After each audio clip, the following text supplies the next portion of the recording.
Welcome back to SoulBack. This is the R&B podcast. Kyle here, back with Tom and Ed. And thank goodness we're still here. All the sports leagues got canceled last week, but guys, the podcast is still alive. Playa, the podcast is still alive, but I might not be. And as I said earlier today, I might be the first coronavirus death from somebody who has not contracted the disease. They have been killing you, boy.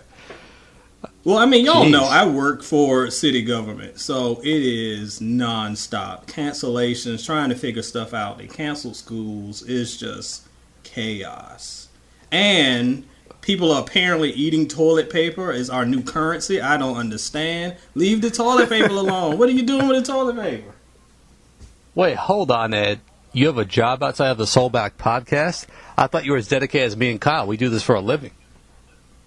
Well, obviously, y'all not passing the checks to a brother, because I have got a house to pay for, and y'all not coming up off that mortgage bread. This be a side combo. Ed, we gotta make it as hard as possible for you to get that toilet paper. You might have to get sent to Street Fighter World Tour in order to win some. What? I've got to fight E Honda to get something to wipe my butt with? He probably had some. You know, he had he had the tub in the background. There had to be some toilet paper somewhere. Well, let me ask you this. Question for both of you guys. If you were battling for toilet paper, would you rather face E Honda or Sub-Zero? These are the questions that I live for. See, I would fight E Honda because Sub-Zero, first of all, I hate fighting Sub-Zero. He's a piece of garbage. Hate that dude. My brother is so cheesy with him. I would go for E Honda, and all I would do is I would get close to him, and I would stomp on his toes because he's barefoot, and I'm gonna have on my church shoes. So he's bouncing around, and I knock him over. Sub-Zero is just gonna freeze me and then rip my spine out. And that's not Good call. Well, speaking of Mortal Kombat and coronavirus, I saw a meme earlier of Scorpion wearing one of those masks that everyone's wearing right now, and the caption wrote, "Stay over there." That's actually great. That was pretty funny. I would share that, but I'd probably get in trouble. Ed, this is a perfect opportunity to wear your Halloween costumes on a daily basis. Yes, it is, but also it's, for some reason, 85 degrees here. I don't know what happened. We went from winter to summer in 3 days. But yeah, I need to break out some of my masks. Yep. But in all honesty, guys, I hope everyone is safe out there. Some sad news that comes with this right now, of course. A lot of tours, a lot of concerts are being canceled. Snow Allegra pushed her tour back. The Millennium Tour, which as of yesterday was actually going to continue as it is, that's been pushed back as well. Some of the dates have been postponed till May. I'm not even sure if by May it'll be better, but man, it sucks. You start realizing that there's a lot being affected by this. Yeah, I mean, we're joking now, but I mean, there is a serious case, and while the severity of it may vary depending on your age, the fact of the matter is this stuff is very contagious. So they're trying to contain it, and that means kind of keeping those giant crowds down. I'm sure Tom can speak to this better because I'm sure it's insane out there in New York, but it's very annoying, very frustrating, but I understand the precautions. Yeah, it's scary here in New York City, but I'll tell you guys, a thought came to my head as they were canceling all these sporting events and concerts and gatherings and social gatherings and all that. Guys, they could take away our sports and concerts and close down restaurants, but they could never take music away from us. We'll always have that. We could always listen to music, and that's something that can never go away. Tom, Brandy is supposed to drop a new single in 2 weeks. She might not do a promo run for this single, so it might get pushed back. We don't want that happening. But this is a great time, though. Everyone's sitting in the house afraid to go out. They need to hear something like that. Come on. Exactly. I mean, ain't like Usher doing promo, so we don't do that no more. So let Brandy push it. But, Tom, you are correct. Music is one thing that we'll always have, and it's going to play a big part because apparently no one was washing their hands before, and now we have to. And apparently you're supposed to sing Happy Birthday as you're washing your hands. I think that's 30 seconds. But if you don't want to sing Happy Birthday, I saw some suggestions on Twitter, and you'll be very excited. You can sing Love on Top by Beyonce, the chorus. That's 30 seconds. Tom, didn't Eric Benet also tweet out that you can sing Spend the Rest of My Life? Yep. So you can wash your hands to the chorus of that song if you need tips on how long to wash your hands. Yeah. What songs are you guys singing to right now? Sorry, I don't mean to cut you off, Kyle. This is something that just came to me because I heard the song today on the radio, and I had a pressing question for Ed. I need this answered right now, Ed. So I was listening to R&B radio station here, WBLS, and they played Confessions Part 2 from Usher. Let me ask you this. You do those love letters columns. Is there any realistic way that someone would take someone back if they were in Usher's scenario? They cheated on their woman with another woman, and were having a baby with that woman. Would that song work to bring someone back together, having gone through that? Would the song work, or would the scenario happen? The scenario. I mean. Well, I can guarantee you that the scenario happened because a few years ago, someone actually sent in a love letters question that was exactly like the oh my god scenario. So yes, wow. Some people will do it. Would it be me? Not me in my house. It wouldn't happen. But yep, some people do it.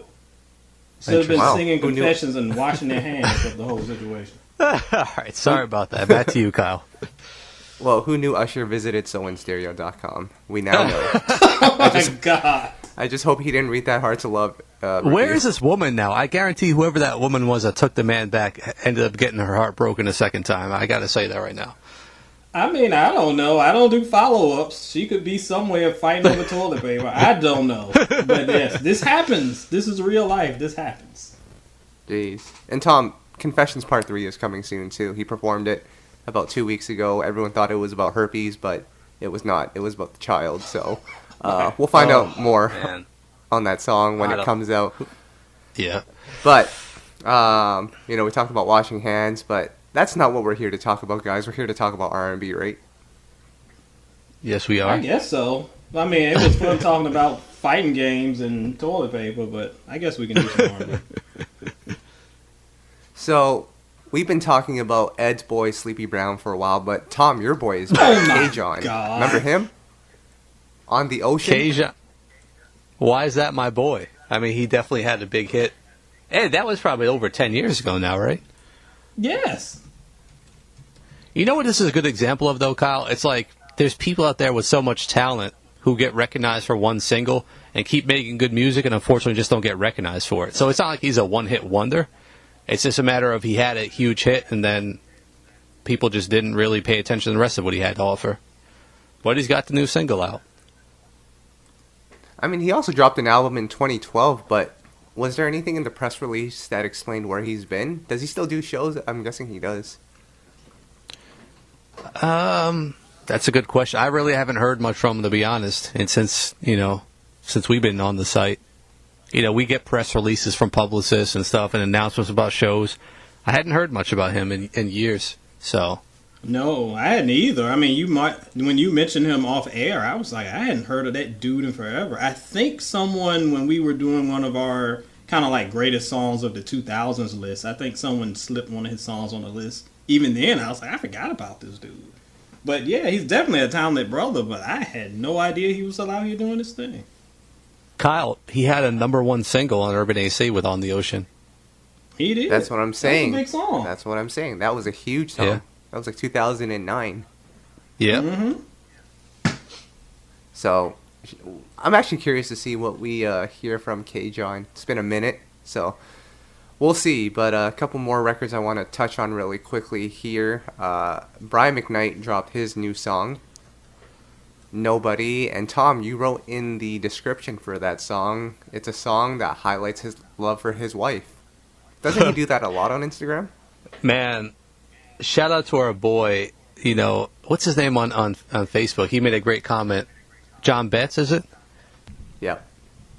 He made the great comment, yeah, I had to boy. unfollow this guy. He had to unfollow Brian McKnight because all he does is post about his wife. I mean, I think it's great, sharing your love. I mean, there's nothing wrong with it, but I guess it's just a bit too much for some people because most artists never do that.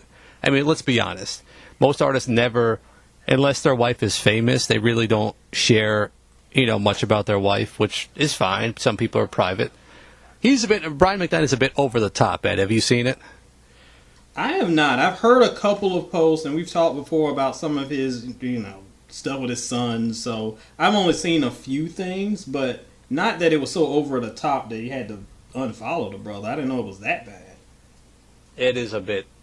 I mean, he's got hashtags in every post. I mean, it's nice to see. I mean, in a day and age where we don't really celebrate love anymore, it's great to see a married man being happy about his wife. So I don't want to knock the guy, but it's definitely a rare thing to see. But listen, the new song is called Nobody, and he called it one of the best love songs he's ever wrote. So definitely check it out. I mean, it's one of his signature piano ballads, and kind of similar to some stuff he's done before.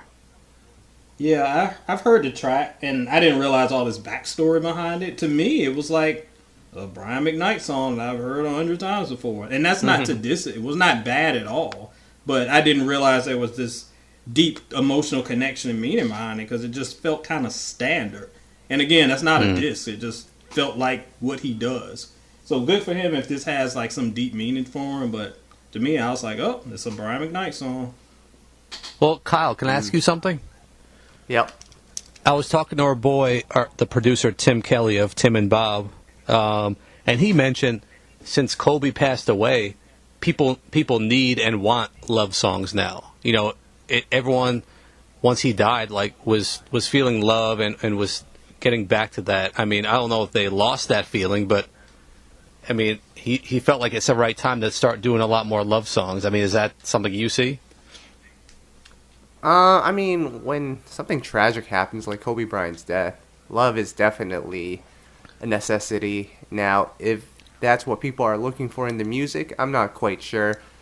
Unfortunately, Kobe's death has been hijacked by this coronavirus thing that's going on. So I think a lot of people have already forgotten, or they're worried about the next thing. But yeah, I mean, love is definitely important. We want love songs. Yeah. Now, what happens after all of this coronavirus stuff clears up? I think everyone wants to turn up again. So, I don't know. I think there's a perfect time for everything, but I think the turn up is coming.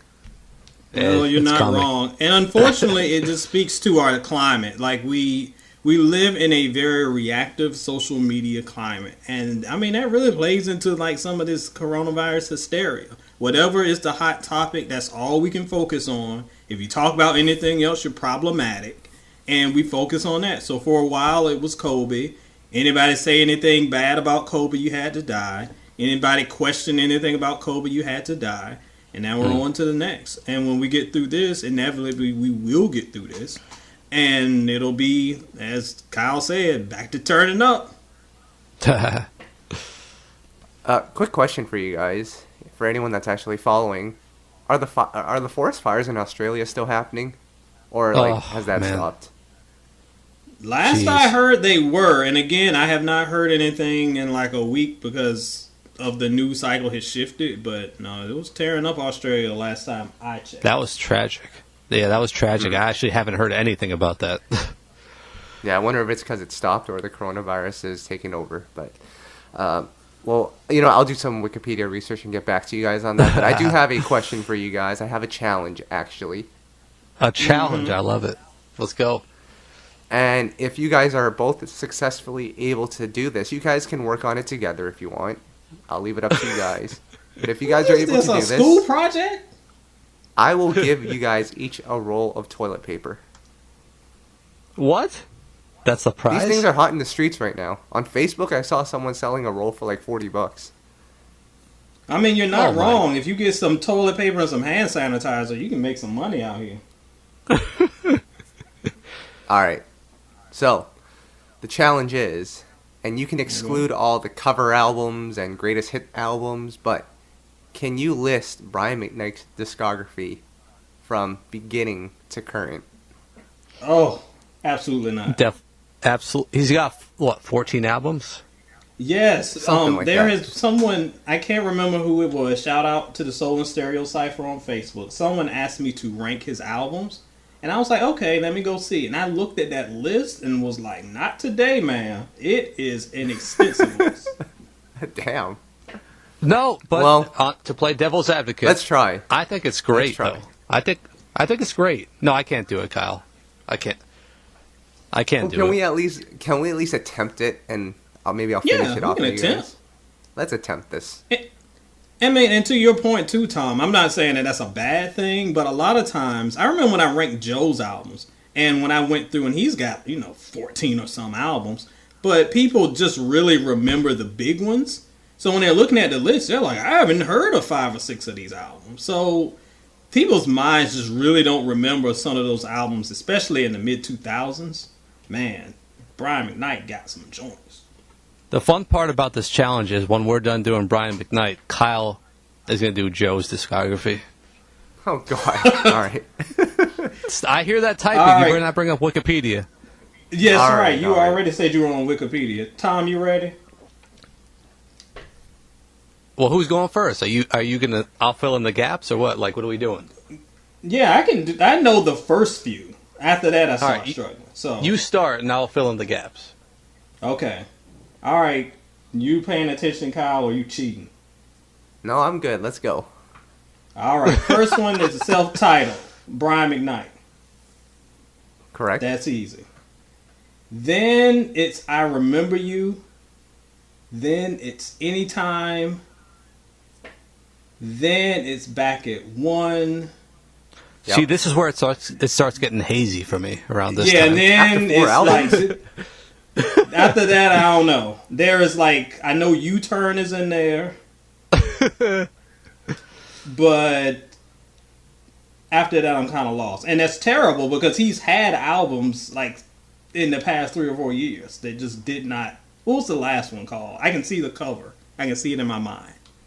It's black and white, the cover. His face is on. It's Yes, called it's Genesis. black and white. Yes.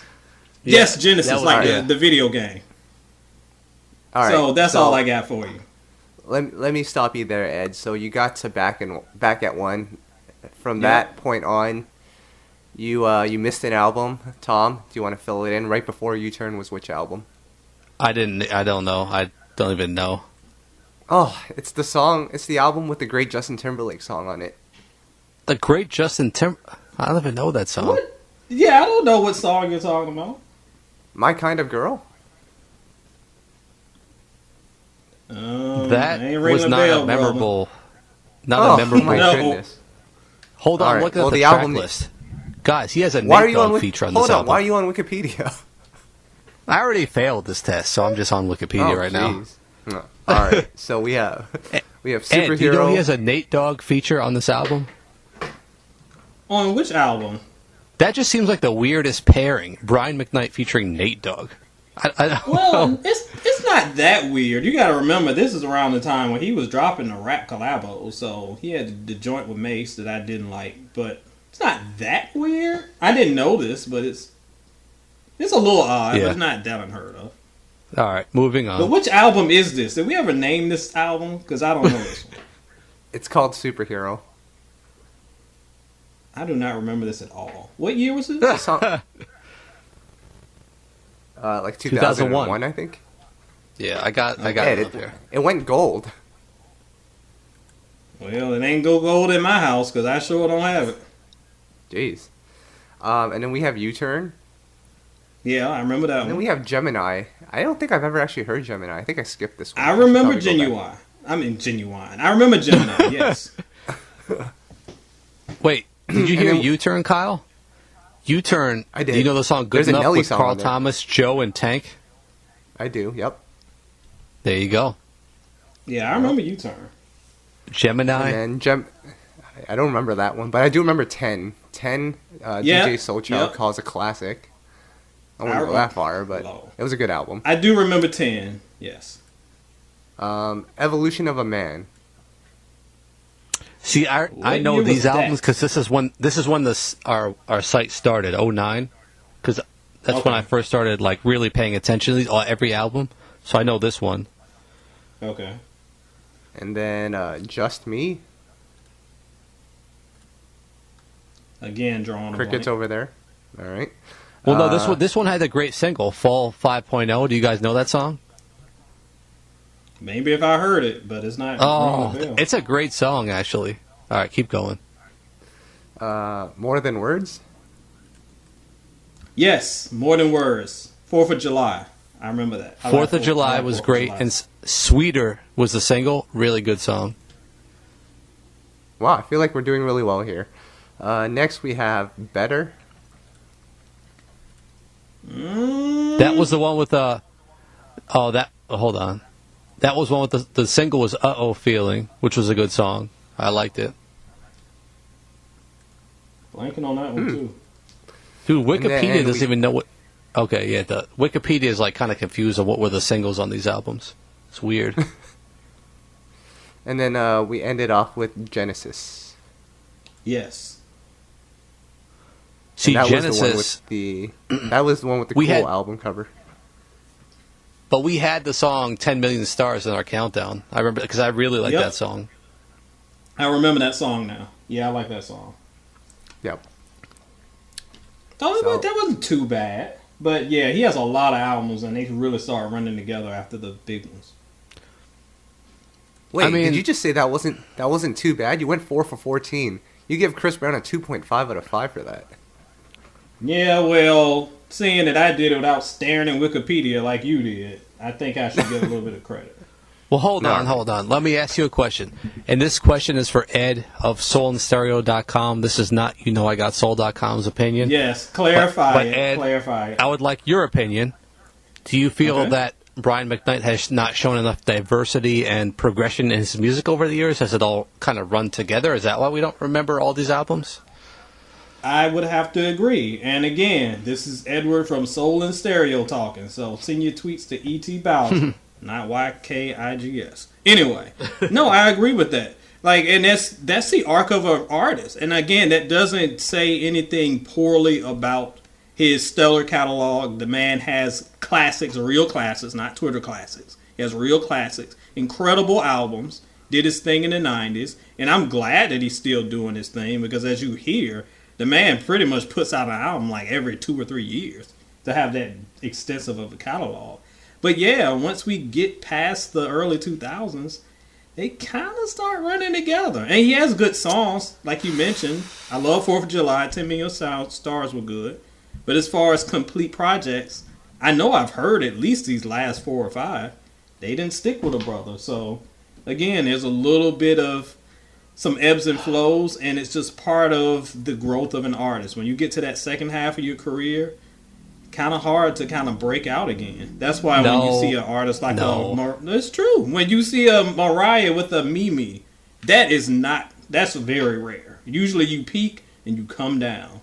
It's hard to maintain that consistency. Kyle, can I ask you a question, though? Yep.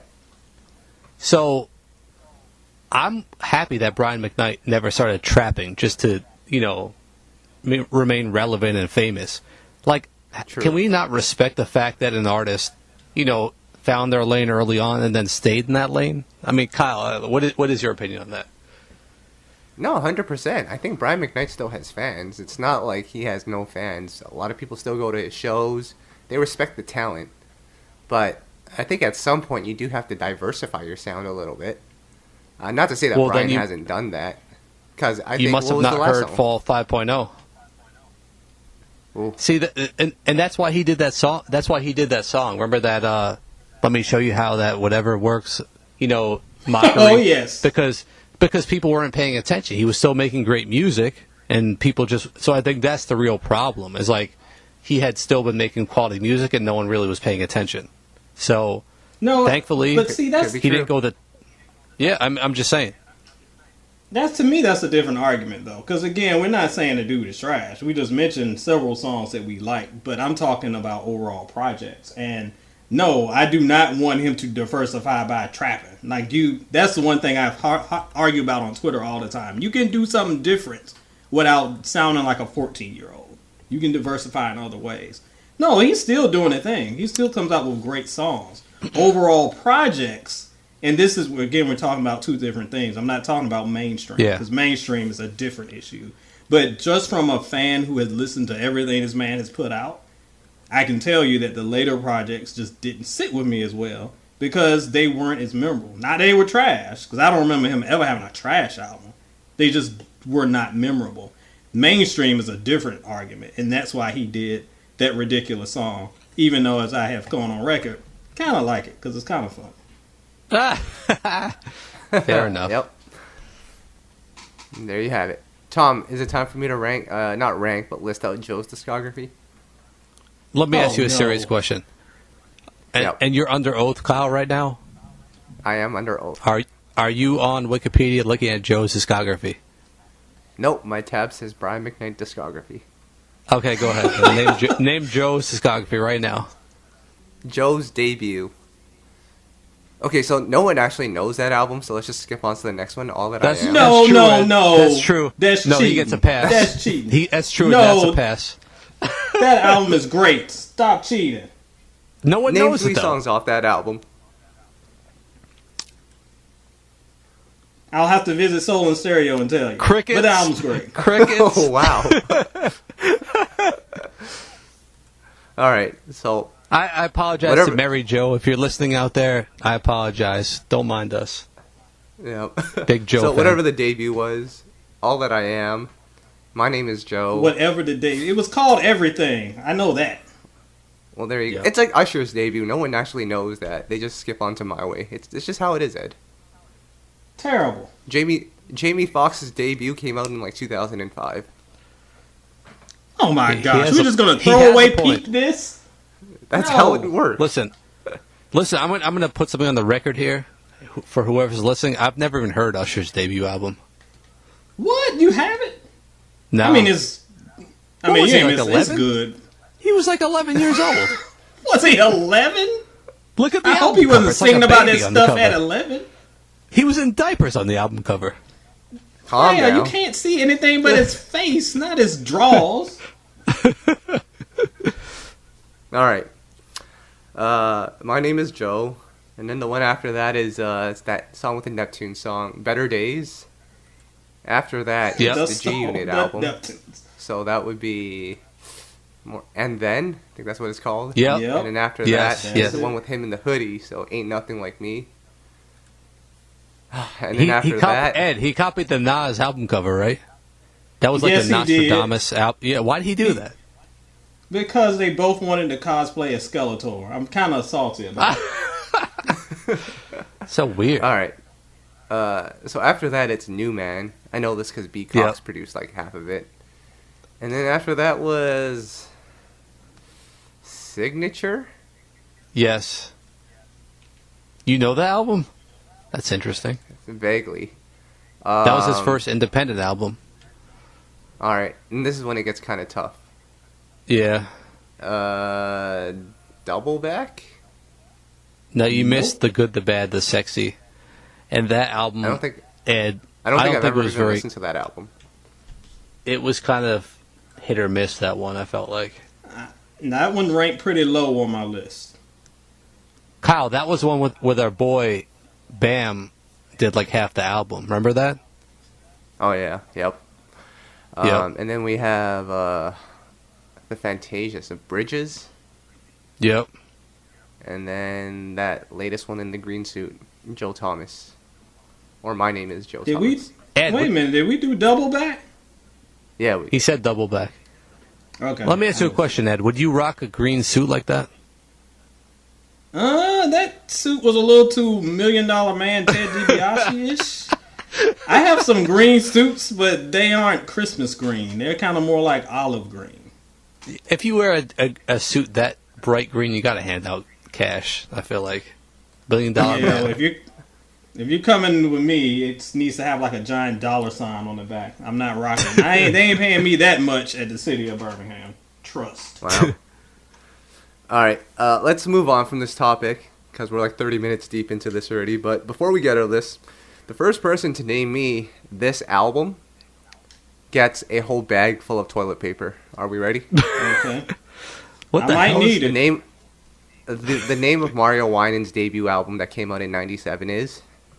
Oh, I just I can listened see to the it. cover. I can he's in in pain cover. on the cover. I just listened to it.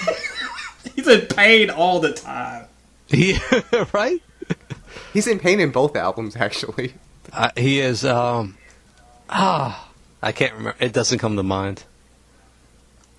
Ed? If anyone's out I there can listening to see- this podcast and you know the answer to this, man, props to you for that.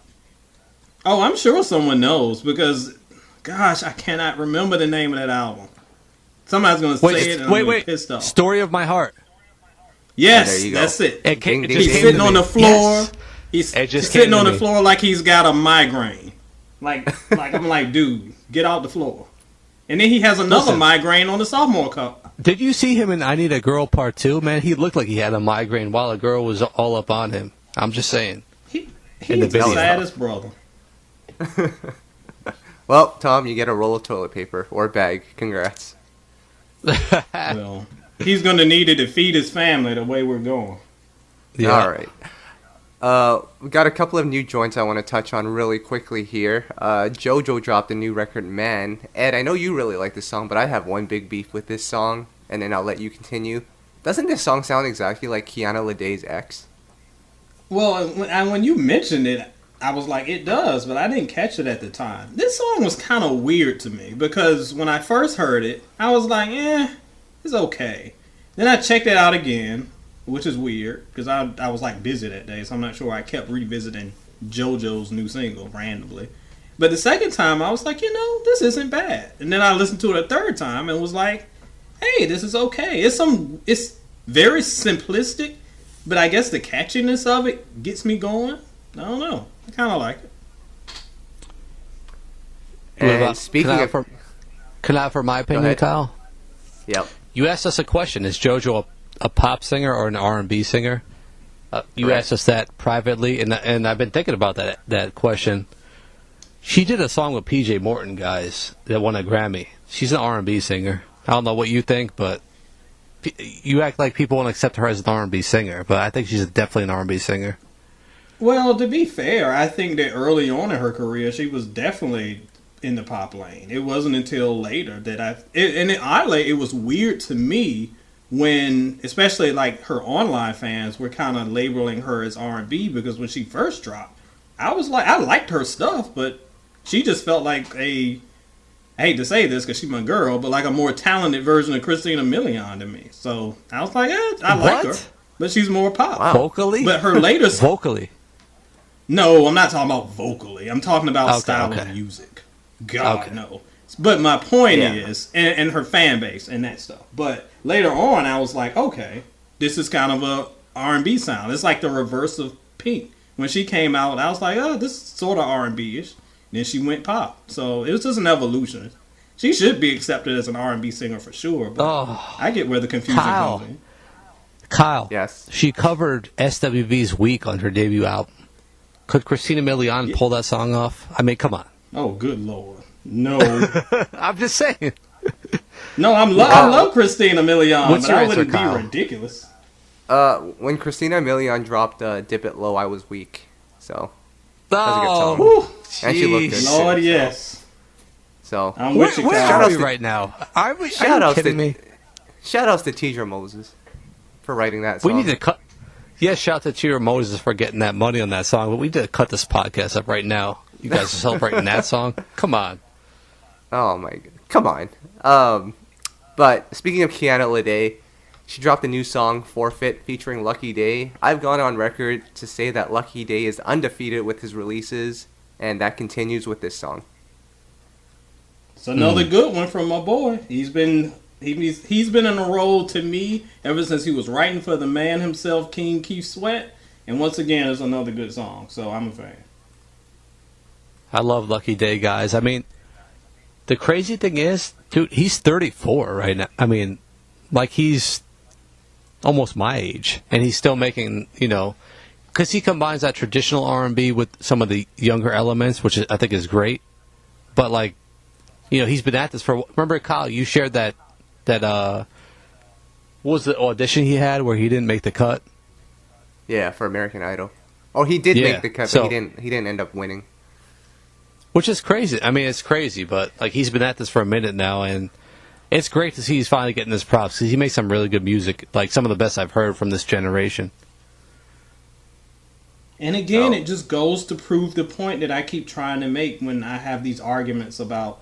Everyone tries to make when we talk about the evolution of R&B and where we want R&B to be versus where it is in the mainstream. Everybody goes back to the same, oh, you just hating on the young. Like, it has nothing to do with young versus old. Lucky is 434. This dude is like the bridge. He can bridge between the traditional sounds and the current sounds. And if you didn't tell somebody that and heard his debut, you would think this dude was like 23. Because he is able to have that old soul, but it sounds so young and fresh. It is not about age. Nobody's hating on your 20-year-olds. We hating on your 20-year-olds because they can't sing. But I want to give Kyle a shout out though, because Kyle, you got an interview with Lucky Day, which has been one of our most successful because there's not many interviews on him, and he won't even acknowledge us really on social media, unfortunately. Listen, Tom. It was still it was an amazing interview, and you got it for us, and we'd love to support this guy. Listen, Lucky Day is my guy. Off the air, I talk to him. He's a good guy. I think he's just busy being famous. We just gotta let him be.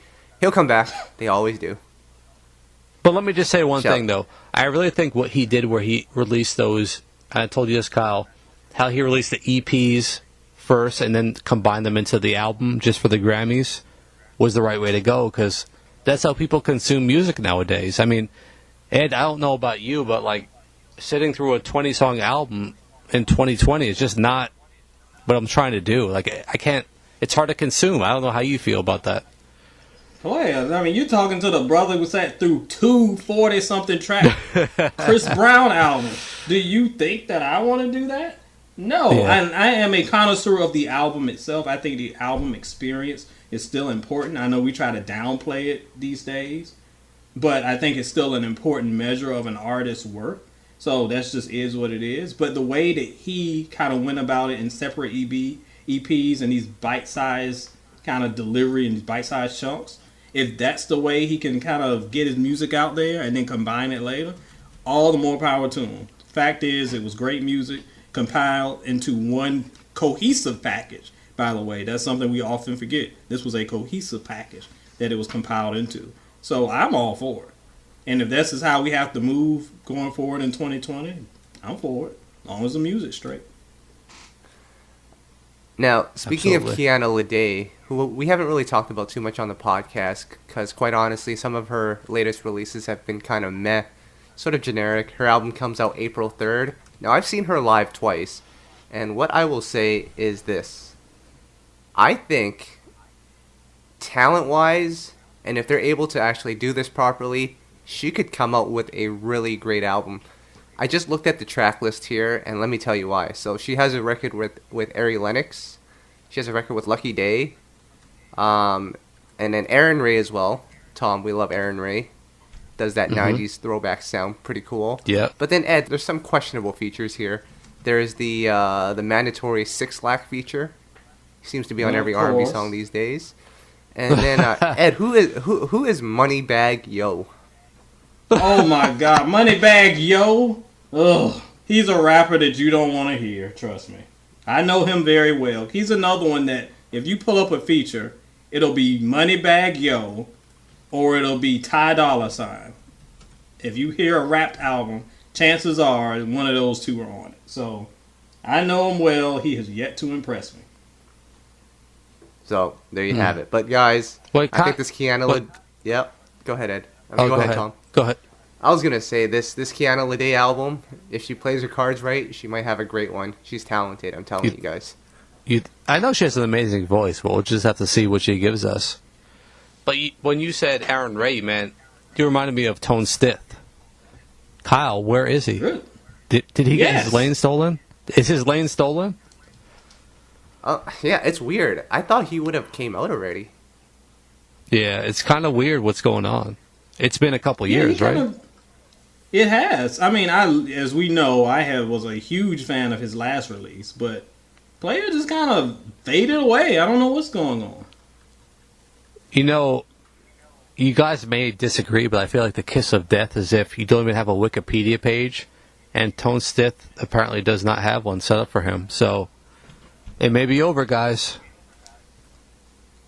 It better not be. That man is way too talented. So I need to make I'm going to go on tonight and make a Wikipedia page. You are? I have no idea how to do that. Absolutely not. Well, how do you guys feel if we're going by that theory? Tank, his Wikipedia, I don't know why I'm on Tank's Wikipedia. Might get us in trouble, but all his albums have their own Wikipedia page except Elevation. Why is that? Well, let me just say, I think that's more common. I've seen that recently, like a lot of the more recent albums don't get documented for whatever reason. I don't know what the reason is, but... Yeah, I've noticed that too. It's kind of a it's pain. Not good, though. No, but it's definitely not a good sign. I'll say that much. No. A lot of times when I'm doing my reviews, I go to Wikipedia to see. It's an easy resource to see who's producing or, maybe even a little background on the album with some links and stuff. But a lot of these newer R&B releases, you got zero. So, I don't know. Tell your boy to get up there and get somebody to do it. I ain't doing it.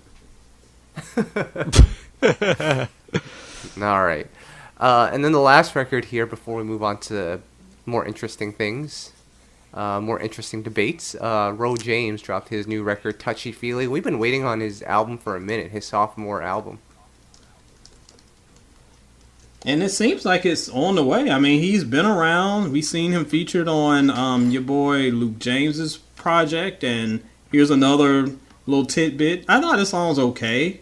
We've definitely heard him do better. It wasn't terrible, but as I was saying off air, it just felt like an album cut. Something that would come on and I might listen to it, I might skip it, but didn't really move the earth for me. Shout out to Ro James. I'll always remember the grind, he put in, the work he put in out here in New York City, coming to events, just putting that work in, building relationships, and he finally got signed. And I just hope the label will respect him and put this album out and let him show his true sound. But we'll see. I mean, his first one did pretty well, but I'm just really hoping this one does well as well. Yeah.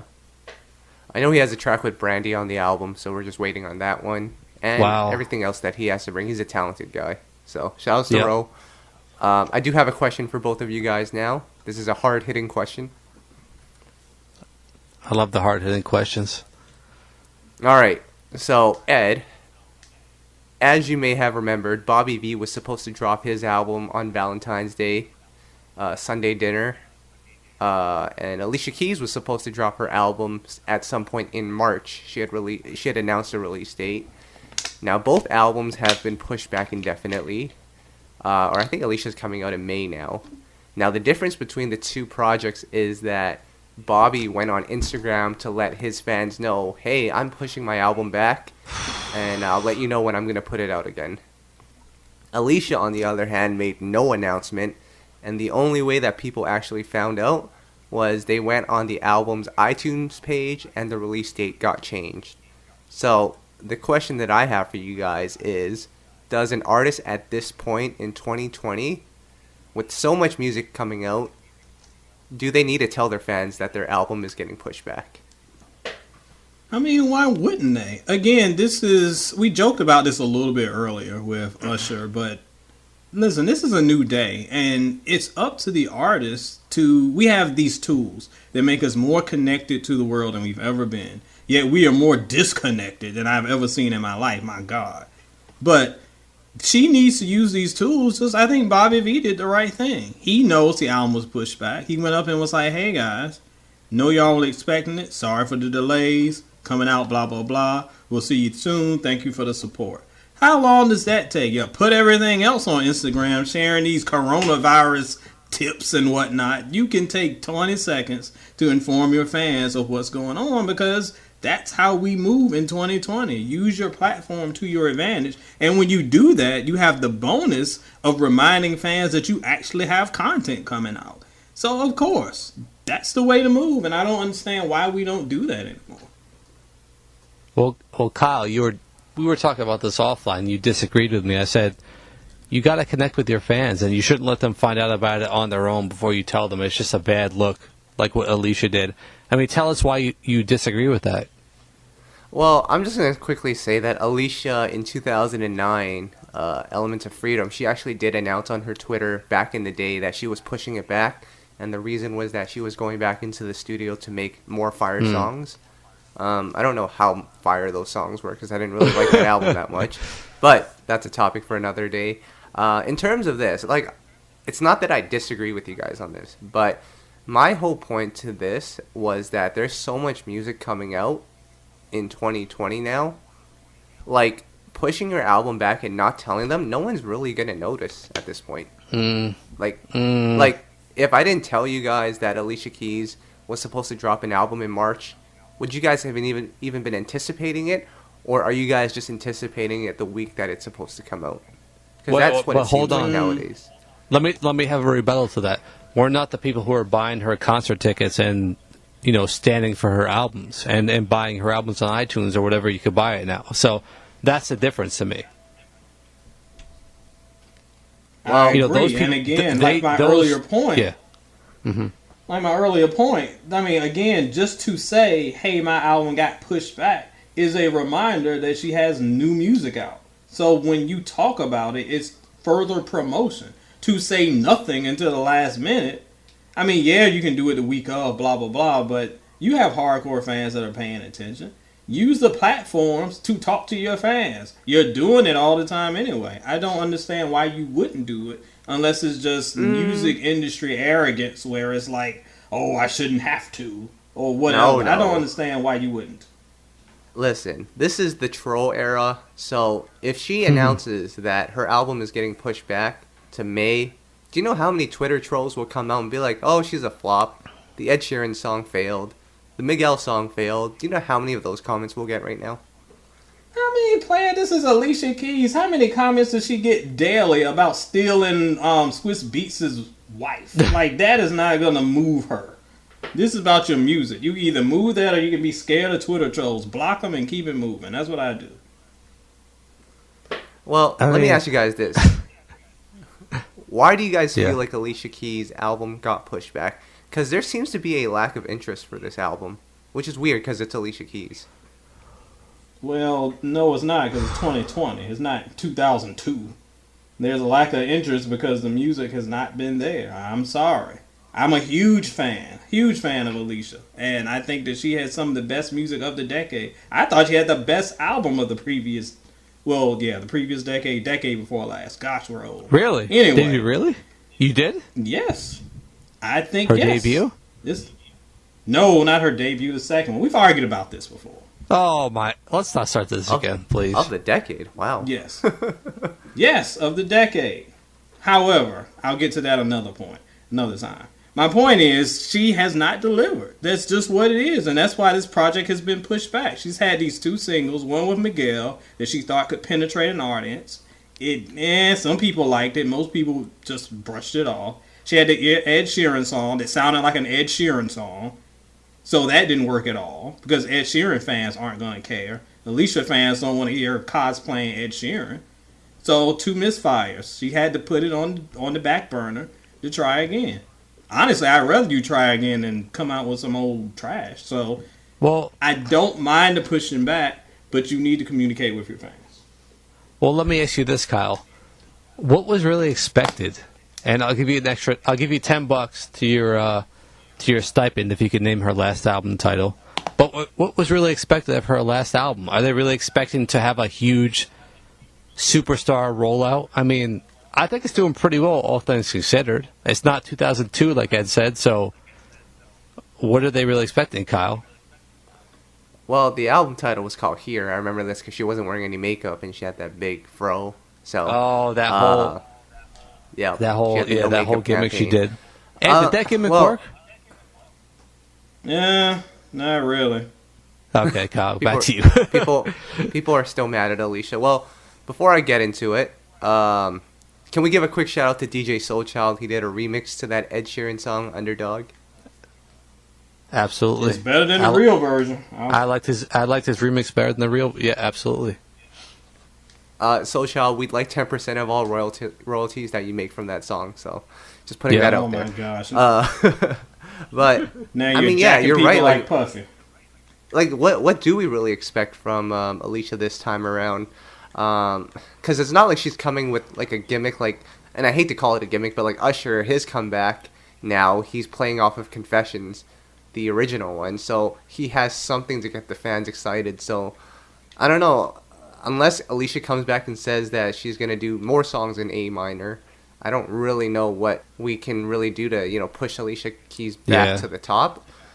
I mean, putting out good music is a good start for any artist, but to expect an artist of that caliber to go back to 2005, it's tough. But look, Playa, like I mentioned this earlier, it's tough, but it's doable.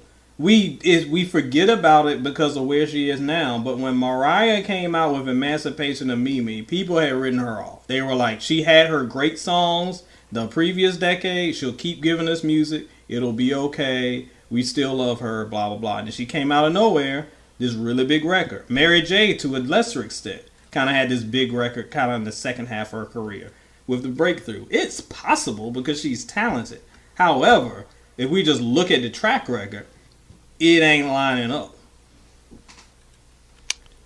I think she's kind of stuck in the middle of being a pop star and kind of dominating urban AC, and she doesn't want to go. You know, she doesn't want to go to urban AC because that's kind of, people think it's like a negative connotation, but she's not going to be a pop star anymore, guys. It's just realistic, you know.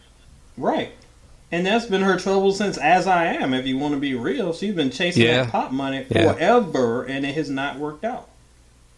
Yep. I'm actually kind of afraid that she's gone too, or she's tried to go too pop, to the point where I'm not sure if she'll be able to get back to that R&B audience. Like, I think Usher can still do it because he had enough of a foundation previously, but I don't think Alicia Keys built enough of that. That was 2 albums in, and then she tried going pop. A more mature pop, but still pop. That's a good question, actually. So, something we'll think about. But an artist that is true R&B to its core is our girl Anna Moore. She dropped her new EP.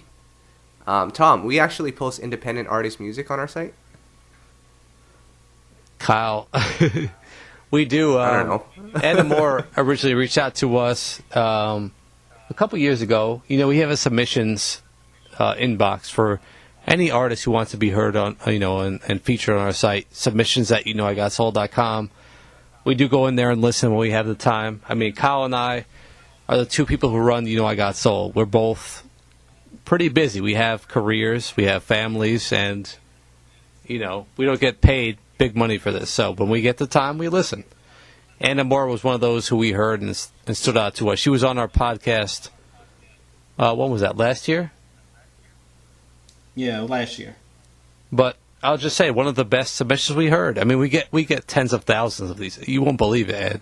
Like, we get tons of these submissions, and it's crazy. And Anna Moore, you know, just really happy to see her still doing her thing. Like, she has a beautiful voice, and making great music as progressive R&B, I feel like, you know, and you heard it, Ed. You really liked it. Even your wife liked it. Yeah, I will say this. Like, you put me on to Anna Moore, I guess, when she first dropped her first EP a year or 2 ago. And you were like, yo, you got to check this girl out. She's great. You'll love her. And you know what a tough sell I am. So if I say somebody's hot, they got to be hot. I was a big fan instantly. I heard her most recent EP and loved it. 4 songs, not long at all. There were 2 songs. One was called Fly, and I can't remember the other one. 2 specifically. Absolutely adored. I'm playing it in my office. My wife walks by and was like, what are you listening to? That, to me, players, is always, like, we're hardcore R&B fans, so we're going to like things that maybe the mainstream fan, the average fan, won't really dig. But if my wife walks through and stops what she's doing to be like, what are you listening to? That sounds great. That's talent. And that's something that connects. So Anna Moore's EP, I love. Only 4 songs, but already one of my favorite things this year. You know I don't gas stuff. So if I say it's hot, the thing is hot. Great work. Indeed. Absolutely. Shout out to Anna Moore. But I've got another hard-hitting question for you guys. Let me give you 2 here, and then we'll roll out. All right. Nokio from Dru Hill So I've been doing some more Dru Hill research just to give you guys an update on what's going on. And he was on an interview recently, and he said that the rollout and the plan for Playa joining Dru Hill, like the idea that he had in mind is not what they actually did. I guess Kevin Peck had other things in mind, but Nokia's plan was to actually brand it as Playa/Dru Hill. So even on the album, it would be called Playa and Dru Hill. And at the concerts, it would be Playa and Dru Hill. And the reason for that is, number one, it would attract the die-hard R&B fans. Because if you saw on the flyer, Playa and Dru Hill on tour, that would create excitement. As opposed to now, which is just Dru Hill as one, then that starts the conversation of who are these two? Or where is Jazz? Where is Woody? So I understand Kevin's point of view as well, if that was his decision to just brand it all as one. Dru Hill is such a powerful brand, and we've seen member changes before, so this is nothing new. But how do you guys feel about that, knowing that Nokia's initial thought was to have this as two separate brands coming together? I like it. I wish there was a way. I do think it's a little confusing branding it as Playa and Dru Hill, because it makes it seem like, you know, when you have a concert and it's like Jagged Edge and 112, you're thinking they're two separate sets. So if there was a way that you could combine both names, and I'm not saying that I can think of one that doesn't sound stupid because I'm not a marketing genius, but if you could distinctly say Playa Dru Hill as under one name, that you knew that it was distinctly these two groups coming together, I like that better, honestly, than just calling it New Dru Hill. Because as you said, New Dru Hill, if you just hear Dru Hill's coming to my town next week, and you go, you're going to automatically be thinking of the original lineup. Maybe if you're hardcore, you might think, you know, Teo or Scola, somebody might pop up too. But when you see like the two dudes from Playa, you're going to be like, what is this? This isn't my Dru Hill. So there's already confusion off top that, and to your point, we've seen lineup changes before. So it's not like this is a new thing. But it's a little confusing. So I like the original idea of kind of putting it together. But here's the thing you guys are missing, though. This whole Playa Dru Hill and New Dru Hill, it's not going to get booked for shows. Like, remember, promoters, they got to sell tickets. So if it gets too confusing, it's not going to sell tickets. And in my opinion, how many songs could the average R&B fan name from Playa? I mean, we all love Playa on this podcast. I mean, we're all diehard Playa fans and supporters, but realistically speaking, you can't do that. I mean, to book shows, it's not going to work for promoters and selling tickets, in my opinion. Kyle, do you feel differently? No, I think you made a great point there. Everyone knows Cheers to You. I think if you're a diehard, you might know Don't Stop the Music. And I love that. I love that song. I love that song, guys. That's okay. But that's all right. But I'm trying to think, what else would people know from Playa? That's what I'm saying. That's about it. That's really about just it. Cheers to You. Even Don't Stop the Music is a huge stretch. Yep. So, yeah, I mean, it's interesting, and that might be one of those like things that in hindsight it may have worked out better, but there's always pros and cons to this. So, you know, it'll be interesting to see what happens with Dru Hill now that it's down to 3 members. If they're going to still get booked for shows, it looks like they are. I think they're in Houston tonight with Genuine and a couple of other people. I think Avant's on that billing as well. Not sure why they're actually doing the show because of the virus. I haven't seen their show, but did they actually perform any Playa songs? Like, how does the show go? They just do Cheers to You. So that's how they introduce the 2 Playa members to the crowd. And then they just go back to doing Dru Hill songs. And then I think Smoke has started doing some of Jazz's parts. And then I think Black I think does some of it as well. It used to be Teo that would sub in for Jazz, but it looks like now it's Smoke. I don't know. I don't know how I feel about that. But I don't know. It's not the same. All right. Well, hopefully we'll have that original group back together with all the members. And like I said, a couple of episodes ago, I want all 8 of them to be doing Tell Me on stage and bumping into each other. Good Lord. Yep. So the last hard-hitting question I have for you guys here, this might actually take a while, so we might have to save this for next week, but I'm just going to start it off. I want you guys to think about it. If you guys want to continue this next week, let's do that. Hard-hitting question. Pick one of these songwriters. Sean Garrett, The Dream, or Neo. Shoutouts to Cassandra Jordan, because she was excited about this one. Oh, yes. Over in the Soul and Stereo Cypher. This was quite the hot topic of the day. And most of the folks in the Cypher went with Neo, and I would have to agree. All three have their pluses, but I just think when it comes to the songs, not only I prefer, but also have a little bit of, like, when you talk about kind of like high-quality songwriting, and even diversity in songwriting, you might have to go with Neo on this one. No shots to the other two, though. I would agree in personal preference, but... Yeah, that's what the site was saying as well, too, on our Facebook. The way I look at it, I would probably pick Neo as well, just because I feel like his solo work is much stronger than Sean's and The Dream's, but when we look at it from a writing perspective, I always looked at it like this. Like, Neo is known for his, his traditional classic R&B type of records, and I think he has like that. He has some nice wordplay to his records, so I really like that about him. But if you want something that's more of that like party, crunk and B, party anthem, just those bangers, then you go with Sean Garrett, because he has Goodies, Diva, songs that we probably don't really like that much, but there is an audience for that. And then The Dream is for those like bedroom records, and honestly the production on a lot of those Dream songs are solid, so it's an interesting one. But then I hate to also pigeonhole them into that, because they can all do everything else that I just mentioned. Like The Dream also did Single Ladies as well as Love on Top. So it's quite an interesting conversation. I want everyone to chime in. I'm actually curious to see what everyone else thinks. I think Neo's probably going to end up winning this one, but we'll see. Can we please now... oh wow, we're running out of time, but I had to bring this up because my boy Cameron's been bugging me about this. Tom, I know you've seen it on YouTube. Can we quickly get into the SoulBack album of the day? All right. Okay. Let's go with Danity Kane's debut. Our boy Cameron's been bugging me about this. I don't know if you guys have listened to the album, but that was one that I listened to in my teenage years. Ed, do you have anything to add to that one, or should I?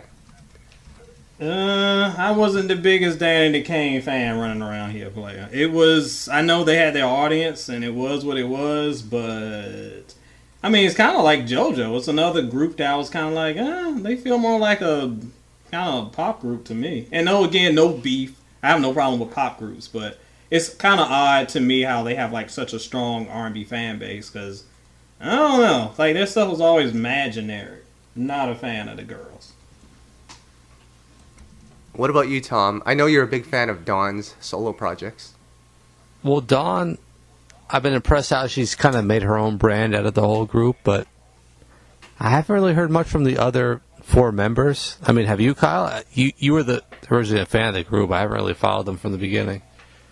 Well, first of all, shout out to our boy David Duane. I think he ran like a fan club for Danity Kane back in the day. But I definitely listened to their debut and their second album. Actually, their third one was solid too. The one that was like just 3 members. I don't know if you guys remember that one. That came out a couple years back, but they have actually some solid records, and they have a pretty solid discography. Ed, I think I am with you though. Like, some of their records are a little more poppy, but that was also that weird time in like 2006 when everything just blended together, pop and R&B. So that's why like a JoJo could fall into both. I would say that they're probably more R&B than, let's say, the Pussycat Dolls. Oh, well, obviously. Don't you listen to Buttons during your spin classes, Ed? I would absolutely never listen. Wait, actually, I think they did play Buttons during my spin class, but that's a conversation for another day. Get off of that. All right. So, a couple of records I'll highlight here just so Cameron gets off my back here. There's a great record that Mario Winans produced called Press Pause. Ride for You. B. Cox did that one. Actually, they do have a couple of records that I really like here. Danger and Timbaland did a couple, so... Real quick, I'll just say one thing. It's interesting because, making the band that's coming back, but, these R&B groups have had a hard time staying together as it is. Like, they came together on their own, And Kyle, I think you mentioned Jagged Edge was the only group who never broke up and always stayed together out of all the 90s groups. So I think Silk is another one. Did Silk break up? Oh, Silk had members fall in and out because my man Lil G, he had his times where he like kind of do his own thing. So no, but my point is they didn't this. break up, but they did leave out. My point is this: if you have these groups who came together on their own intentionally, came to stay together, how could you expect, when you force these artists to come together as a group to stay together? I just don't see this format working. But that's another discussion. I mean, it's just, it's just a thought.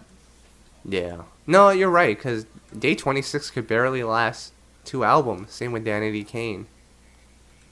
Yeah. Yeah, I mean, it makes for good TV, and everybody remembers a good time. I mean, even, like, the original The Band, like, they were another one. Like, you put together these talented folks, and it's just, you're forcing chemistry. Sometimes it works, sometimes it don't. Yeah. Well, actually, there's one group that I'm actually surprised is still together. June's Diary. They're still out here pushing. I don't know if you guys Are they really? I know a lot of fans want us to talk about them, but they're still out here grinding independently. Yeah, I hear a lot of... It's weird because they have a very big fan base. Well, I don't know if they're very big, but they have a very vocal and loyal fan base that's always hyping them up. I can't remember anything that they've done recently that I was like, oh, this is incredible. But no, they're still around. And Tom, not to worry, B5 is probably still out here windmilling somewhere. The New Jacksons, right? Where is that EP? How about Dream? They still around? Dream? Like Good the Lord, MTV group Dream? making the band Dream? Yeah, the No, girl group Dream. Diddy's group from the early 2000s, the pop group. Oh, yes. Wow. It doesn't work. It doesn't work. They did it for a minute. I think they went on like a reunion tour, didn't they? Listen, I'm on They did, I Wikipedia. missed that. In May 2015, they had announced a reunion. On October 2016, they disbanded again. So, I mean, really, it's not going to work. Well then. Well, unfortunately, that's just how it is for R&B groups. But hopefully, like I mentioned a couple of weeks ago, Diddy is going to bring R&B back. He's going to bring R&B groups back. So you guys just stay tuned. Let's end this because I'm getting hungry here. But Ed, what's going on with SoulInStereo.com? Well, go eat some toilet paper like apparently everybody else on the planet. Over on Soul and Stereo, what we got popping? We have, oh yes, the newest. This is a big deal for my hip-hop heads. It took over a decade, but the homie Jay Electronica, finally, I mean, this thing was the detox of the 2010s. Finally released his debut album. Jay-Z is on most of the tracks. It's a pretty good piece of work, though. A written testimony is what it's called. Go check that out on SoulAndStereo.com. I had my man Tom on not too long ago where we talked about Music Soul Child. He was the next one to go head-to-head with the homie. That was a great piece. Thanks for everybody who chimed in on that one. My man Jacob came through earlier this week as well to talk about some of the best unsung releases in hip-hop of the South for the past 2 months, January and February. Iron City's finest. Go take a look at that. And hopefully by the time this post, we'll have the next head-to-head up featuring Jagged Edge. There you have it. Oh, and I forgot one more news, Tom, before I throw you into this. But Pleasure P has announced, or he vows, that Mindless Behavior and OMG Girls will go on a reunion tour. Just wanted to throw that out there. Ed, are you excited for that one? Okay. I'm good. I'll stay in the house for that. All right. Social distancing and whatnot. I think we're too old for that. Unfortunately, that audience. But Tom, what's going on with You Know I Got Soul? I mean, we got an interview coming up with Stokely of Mint Condition. It'll be interesting to see how the group is doing in his solo career. Music Soul Child, we got another interview coming up with my boy, talking about his 20th anniversary of his debut album, believe it or not, and that EP he put out, tributing Jay Dilla. So that'll be fun. We've been super active, Kyle, on social media. Talk about that. Yeah, so we've been asking a lot of different questions, asking artists what singles they would have picked for their albums. We've been asking the fans what were the best albums that came out from each year. And man, there's so much that came out, and you almost forget how great music once was. I'm just kidding. Music is still fine, but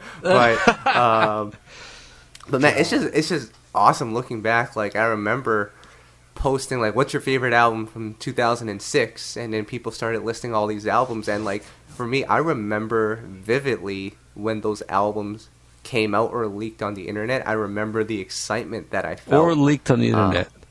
Hey man, people gotta acknowledge those times too. But man, guys, when Ashanti's Declaration album leaked, I was in class.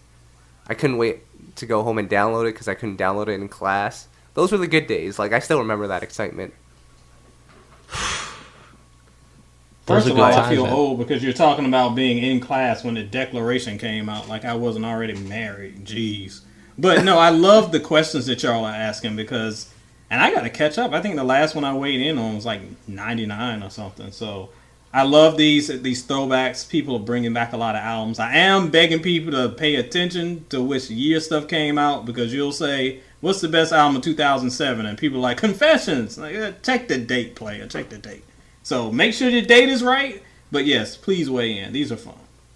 Listen, Ed, I can still remember where I was when I first heard Fat Joe and Ashanti's What's Love. Can you remember? Oh, yeah. I was in the bathroom. My head was over the toilet. Oh, my God. What? Come on. That's a great song. I heard it today on the radio. That song is terrible. Oh, well, sorry about your radio. That song is terrible. Should have got your toilet paper. Oh, my goodness.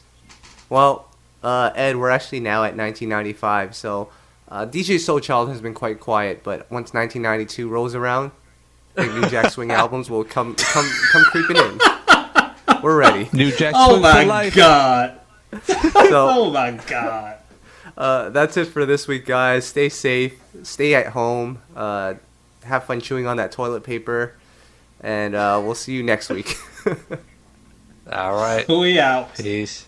Who we out? Peace. Who we out? Peace. Who we out? Peace. Who we out? Peace. Who we out?